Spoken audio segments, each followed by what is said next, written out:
오늘 우리가 읽어가는 말씀은 고린도서 10장 말씀입니다. 오늘 우리가 읽은 이 말씀의 내용은 광야에 있었던 구약의 교회의 모습을 하나의 본보기와 하나의 경계로 삼아서 당시에 교회가 처해져 있는 여러 가지 많은 유혹거리 혹은 시험거리 이런 부분들을 잘 감당하면서 살 것을 사도가 권면합니다.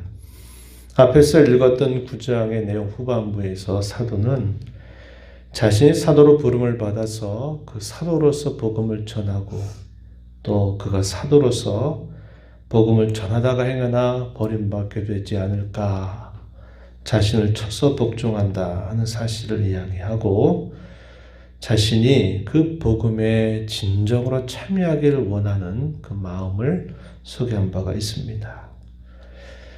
열심히 주의를 한다고 했는데 버림받게 되는 경우가 분명히 있기 때문에 그러합니다. 구약의 광야교회는 그거에 대한 하나의 좋은 예증이 되죠. 구약의 이스라엘 백성들이 애굽에서 종살이 하다가 하나님의 사랑과 그분의 능력으로 애굽에서 나왔습니다. 나와서 약속의 땅을 들어가기 전 광야 40여 년 세월을 보내게 될 때 애굽에서 나왔던 거의 모든 백성들이 다 그 땅을 밟지 못하고 결국은 광야에서 죽게 되는 일이 발생했습니다.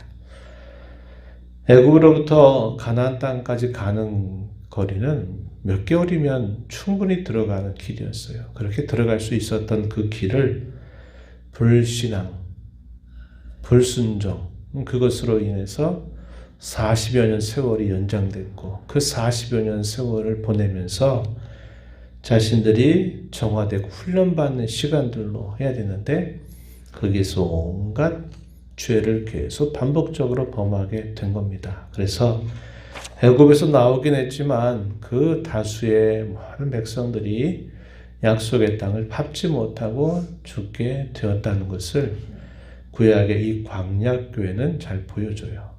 그래서 그것들을 조심하고 경계해야 된다는 사실을 강조합니다. 오늘 우리가 이 세상을 사는 것들을 두고 우리가 비유적으로 그렇게 말하죠. 광야 같은 세상을 살아간다. 이 세상을 살고 우리는 어디로 갑니까? 주의 품으로 가는 거죠. 주의 나라에 진정으로 속하게 되는 일을 우리가 맡게 됩니다. 그래서 우리가 이 땅에서 사는 인생을 광야 같은 세상을 사는 것과 같다. 이렇게 말해요. 그래서 광야교회에 있었던 그런 많은 이야기들은 오늘 우리에게 있어서도 동일하게 우리가 주의해서 조심하고 또 경계하는 자세를 갖는 부분이 되어야 한다 하는 것입니다. 오늘 우리가 읽은 말씀 10장 5절 가서 보시면은 그들의 다수를 하나님이 기뻐하지 아니하였으므로 그들이 광야에서 멸망을 받았다. 너무나 잘 아는 실제적인 역사였습니다. 6절에 이러한 일은 우리의 본보기가 되어 우리로 하여금 그들이 악을 즐겨한 것 같이 즐겨하는 자가 되지 않게 하려 합니다. 이렇게 말하죠. 11절 가서도 또 이렇게 말합니다. 그들에게 일어난 이런 일은 본보기가 되고 또한 말세를 만난 우리를 깨우치기 위하여 기록되었느니라. 이렇게 말합니다. 본보기가 된다. 우리를 깨우치기 위한 것이다. 우리에게 경계를 삼아야 될 부분이다. 이렇게 이야기를 하는데 대표적으로 4가지 정도의 예를 소개합니다. 7절 말씀에 가서 보시면은 우상 숭배하는 자가 되지 말아라. 우상 숭배에 대한 예를 말합니다. 잘 아는 거죠? 하나님과 언약을 세우자마자 시내산에서 이스라엘 백성들이 뭐 했습니까? 금송아지 만들어서 그들이 그 금송아지 앞에 제사를 드리고 그 금송아지 앞에서 뛰노는 그런 모습이 있었어요. 그 일로 인해서 많은 사람들이 징계를 받게 된 사건이 있습니다. 그것만 아니었죠. 그 이후에 광야길을 가는 동안 때도 그런 일들이 반복적으로 있었음을 우리가 알게 돼요. 8절 가서 보면 음행입니다. 이것은 우상 숭배와 함께 연결되었던 범죄였어요. 23,000명이 죽게 된 그 사건 이야기해 줍니다. 9절 가서 보면 주님을 시험하는 거예요. 시험하다가 뱀에게 멸망하였다. 하나님께서 그들이 거주하는 천막의 불뱀들을 모아서 보내게 되면서 그 불뱀에 물린 자들이 다 죽음을 당해요. 오직 누구만 삽니까? 장대 위에 만든 구리뱀을 믿음으로 바라본 자만 치유함을 받고 살고 모든 자들은 다 죽음을 피할 수 없었던 것 우리가 잘 기억하죠? 10절 가서 보게 되면 원망하다가 멸망시키는 자에게 멸망하였다. 그들과 같이 원망하지 말아라. 먹는 문제로 원망했어요. 그리고 또 어떤 일로 원망합니까? 모세를 지도자로 세운 것에 대하여 그 권위에 반역하는 일을 하다가 또 큰 징계를 받게 되는 사건이 있었죠. 계속적으로 이런 사건들이 반복적으로 있게 되면서 역시 많은 사람들이 징계받아 죽게 되는 사건이 있었다고 하는 것입니다. 이런 부분들은 광야와 같은 오늘의 인생을 살아가는 저와 여러분에게 있었어도 비슷한 일들이 계속 반복적으로 나타나게 됨을 보여줘요. 왜냐? 그들이나 우리나 똑같은 성정을 가지고 사는 사람이기 때문에 그렇습니다. 어떤 일을 감사하고 기뻐하는 것보다 원망하는 게 쉬워요. 또 미워하고 또 다투고 하는 게 쉽지 화평을 이루고 하나됨을 이루어가는 게 어려워요. 그냥 되는 일 아닙니다. 그냥 되면 반대로 행하게 되어 있는 게 우리 부패한 본성이거든요. 그래서 광야교회만 뭐라고 할 게 아니라 오늘 우리가 이 땅에서 살고 있는 우리의 삶도 역시 똑같은 일을 반복할 수 있는 연약함, 그런 완악함이 우리 안에 있다는 것을 우리가 항상 조심하고 경계하는 자세를 가져야만 된다는 겁니다. 그리고 이런 일들은 우리가 이 땅에 살 때까지는 결코 그 경계심을 늦추어서는 안 된다. 그것을 깨우쳐 줍니다. 12절 말씀해 보시면 그런즉 선줄로 생각하는 자는 넘어질까 조심하라 이렇게 말합니다. 이 정도면 됐다. 난 이제 더 이상 그런 문제에 관해서는 더 이상 나는 이제 넘어지고 쓰러지지 않는다. 나는 그런 일에 있어서는 충분히 훈련받았다라고 생각하고 마음에 안심을 갖고 스스로를 믿는 그 순간에 미끄러진다. 조심해야 된다. 이렇게 이야기하는 겁니다. 99번을 잘했어요. 근데 한 번 걸려서 문제가 되면 그것 때문에 사람이 죽을 수도 있는 거예요.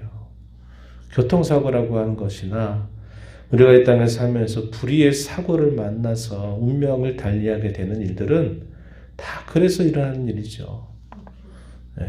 100번, 1000번 조심하고 잘했는데 한순간 내가 잘못했다가 결국 운명을 달리하는 일들이 벌어지는 겁니다. 우리 신앙도 항상 경계하고 항상 조심하는 자세를 갖지 않는 한 어떤 문제도 우리에게 끝까지 자유로운 문제는 없다라는 것을 잊지 말아야 돼요.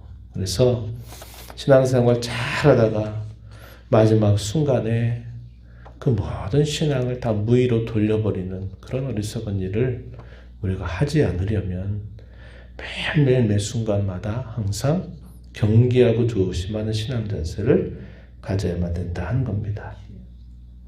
어떤 사람이 이렇게 말할 수 있어요.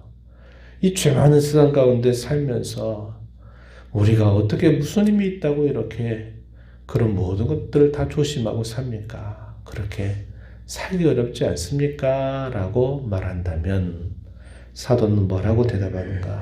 13절 말씀 우리 잘 기억하는 말씀이죠. 이렇게 말해요. 사람이 감당할 시험 밖에는 너희가 당한 것이 없나니 오직 하나님 미쁘사 너희로 감당하지 못할 시험 당함을 허락하지 아니하시고 시험 당할 쯤에 또한 피할 길을 애써 너희로 능히 감당하게 하신다. 이렇게 이야기합니다. 이 구절의 핵심 뭡니까? 못한다고 안 된다고 변명하고 핑계대지 마라. 감당할 수 있다. 그리고 도무지 감당할 수 없어 보인 일이 닥칠 때에는 하나님께서 피할 길을 항상 예비하고 계시고 이런 일을 능히 감당할 수 있다. 구약의 많은 신자들도 다 그랬는데 나도 어쩔 수 없지 않냐고. 우리는 이 험악한 세상 속에서 타락한 세상 속에서 어쩔 수 없지 않냐고 변명하고 핑계할 일이 아니다. 이 사실을 분명하게 이야기하고 있다는 겁니다.